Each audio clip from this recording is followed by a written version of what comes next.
Hey everyone, this is James with Peakway Software, and this is going to be part 3 of our pre-alpha demo tutorial series. And on this one we'll be covering objects and item placement. So this will probably be one of the shorter tutorials, because the item placement stuff is really simple. So basically you have the objects tab, and you can place objects and place items and place monsters. The only monsters we have right now, or I guess AI we'll call them, is a deer and a wolf. If you want to put those down, you have to compute pathfinding before you hit the play button.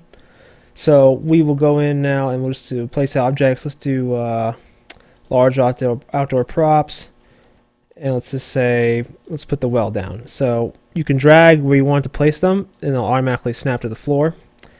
Now you can manually, if you do edit transform, you can manually scale and rotate things. So let's just go ahead and let's just make it 2x scale for just for demonstration purposes.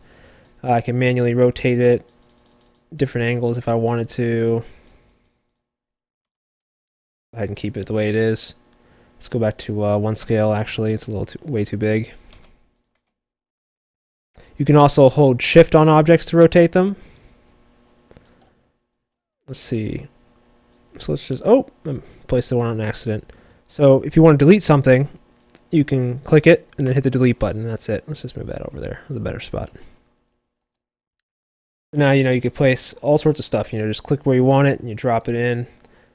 So let's go on the inside and show you some of the more responsive stuff. Go ahead and put down a bar object. We'll hold shift and rotate to rotate it. Now, one of the cool things about objects is they actually know to place themselves on like smaller objects. For example, if I go to books and paper, I can click the object, drag it over, and you'll see the little preview. And if I let go, it'll place itself on top of the bar. Same thing works for like tables and stuff like that. Let's see, fabrics and stuff. You can just place down carpets, rugs, all that stuff. So we got that. One other thing is a cool thing is the wall objects.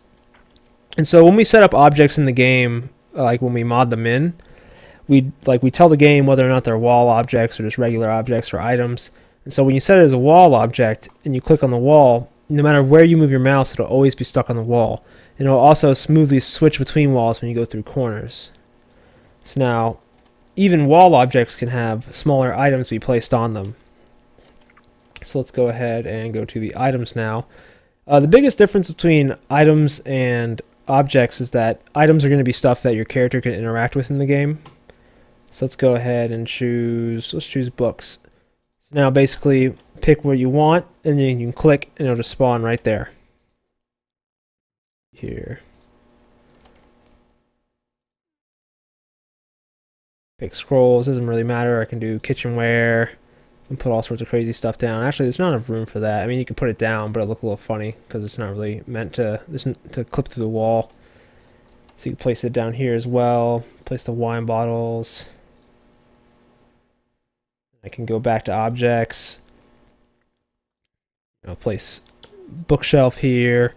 And so you get the general idea. This is basically the workflow for it. You click stuff, you click and drag it. Let's actually make it so I can click and drag on top.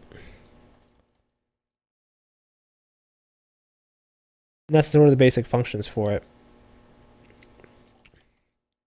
Alrighty.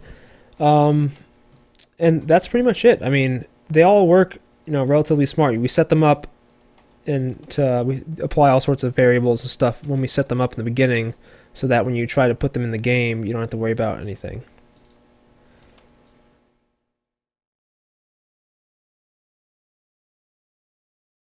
You see, some things are pretty cool and sort of difficult sometimes, like a chimney. Place that down, rotate it around, and let's move it out as possible. And so now we got a chimney going through. But yeah, so that'll go ahead and conclude this tutorial. It's just really simple. The objects are really smart in the way we set them up, so you don't have to spend a lot of time tweaking things most of the time. And that's pretty much it. Let's actually, before we end it, let's just go ahead and put my player down. Let's walk in there and just see what it looks like in first person. And we'll end it on that note.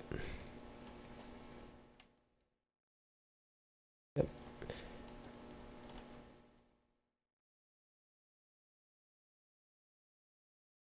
All right, so we'll go ahead and end the video now, and we will see you in the next and final tutorial.